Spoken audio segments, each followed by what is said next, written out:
Почитувани, добар ден. Гостин во неделното интервју на Радио Слободна Европа е градоначалникот на Скопската општина Центар Андреј Жерновски од Либерално-демократската партија.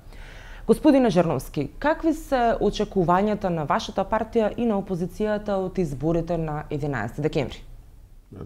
Ние не би биле на политичка сцена ако не очекуваме да победи опозицијата. Не толку за да дојдеме на власт, туку затоа што овие што се сега на власт после сетова што се случи, заслужуваат да заминат затоа што тоа е за доброто на Македонија. Значи не за да дојдеме на власт по секоја цена, туку убеден сум дека мора да заминат Груевски и оние што се околу него.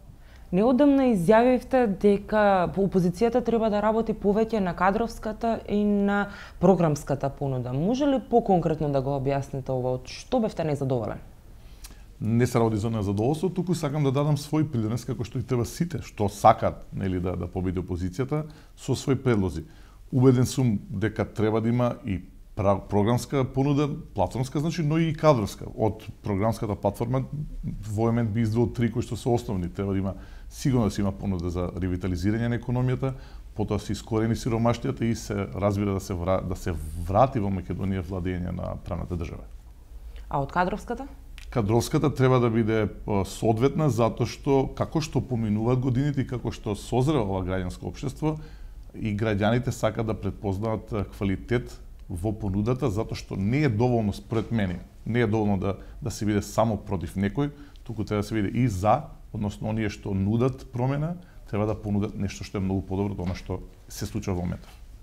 Во едно од соопштенијата на ВМРО-ДПМН ве обвинуваат за мито, за партизација на училиштата и за тоа дека сте биле маргинализирано во вашата партија. Како ги коментирате ваквите обвинувања? Ги доживам како нормални, ги доживам како нешто што се случува секој ден. Не очекувам да пофалат нешто во општина Центар, но они ги имаат анкетите, знам дека прават анкети, ги имаат они резултатите во општина Центар, така што можете да ги прашате слободно за тоа што се случува. Не најдоа соодветен одговор во општина Центар, ти имат нивната општинска организација расформирана во момент. 3 председатели променија, но тоа не е наша работа, наше да работиме и да им понудиме на граѓаните што е можно подобра опција за општината се разбери за државата. Да заклучам во врска со вашето прашање, ако има такви докази, а бидејќи знам дека имат посебни оделенија и финансиска полиција и така натаму кои што и анализираат работата на општина Центар, досега излезе со конкретни обвиненија. Во март истекува вашиот градоначалнички мандат. Размислувате ли да се кандидирате за уште еден? Па не е март, треба да се надополнам зашто има промена. Многу малку ми го знаат тоа, има промена во изборниот закон, и значи изборите ќе бидат во првата половина на месец мај. Дали ќе се кандидирам или не, мислам дека најдобро одговорот да го дадат граѓаните, затоа што треба да се направи една анкета дали се задоволни или не, а особено пак од друга страна што ќе се случува понатаму на политичката сцена во Македонија тешко се предвиди, особено што нели сега веќе дефинитивно имаме избори во декември, така да ќе треба да се почека разврската на тие настани, па да можам дефинитивно да кажам кои се моите амбиции и така натаму. Зошто не организиравте референдум за проектот Скопје 2014? Постојано го најавувавте, гласно размислувавте за него, но не го спроведовте. Прво започнавме и бевме прва скопска општина што направи референдум, што ги праша граѓаните, тоа беше за Скопје за ГТЦ. Тој референдум покажа дека оваа институција користење на референдум има многу слабости. И има исклучително висок праг. 50% треба да учествуваат од оние кои што се на гласачките списоци во самиот процес на изјаснување. Тој е највисок во Европа. Значи, за избор на председател во Република Македонија се смени прагот, од 50 беше спуштен. Во европските држави со развиена демократија, особено со развиена пракса на користење на референдуми, прагот е 30-35%. Има многу држави што воопшто немаат праг, туку се гледа колку се за, колку се против. И ние имавме највисок резултат досега во историјата на општина Центар, зборам во однос на сите избори, локални парламентарни со 41%.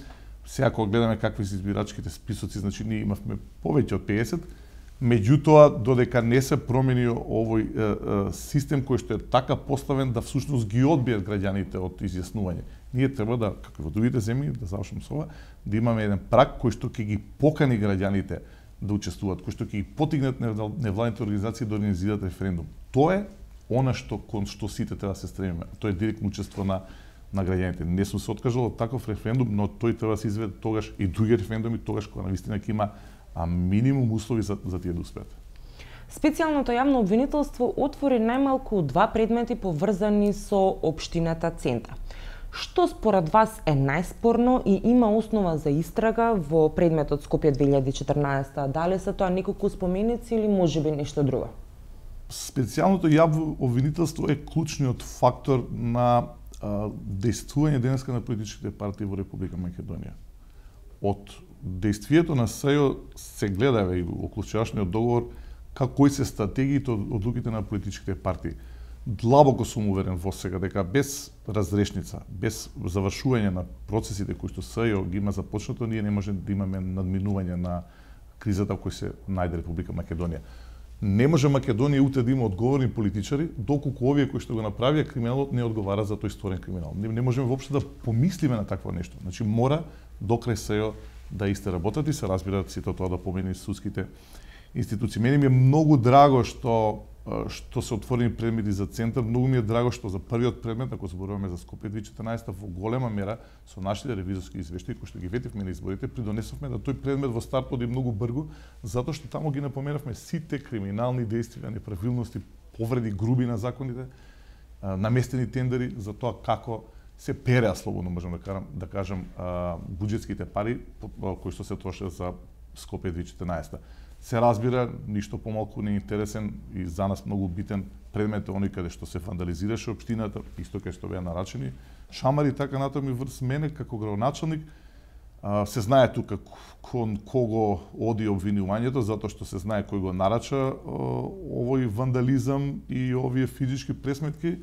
Значи, драго ми е што конечно, како што кажав и тогаш, материјалите се во вистински раци и очекувам разрешница, односно тие што во историја овие криминали, не само за Центар, туку и генерално да одговараат, почнувајќи од самиот Груевски. Во прислушуваните разговори слушнавме и делови кои што се однесуваат на изборни манипулации во општина Центар. Можно ли е за ова нешто да биде отворен предмет во специјалното јавно обвинителство?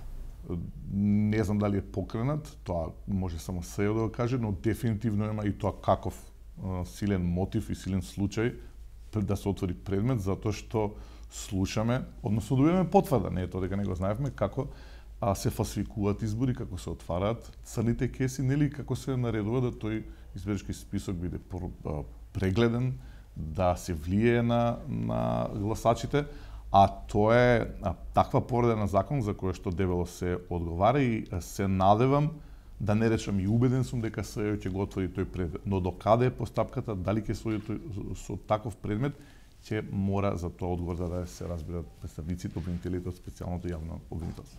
Како ќе го заштитите ГТЦ ако владата реши да го барокизира сега кога на општината Центар се одземени ингеренциите со тоа што овој објект е преименуван во објект од посебен интерес?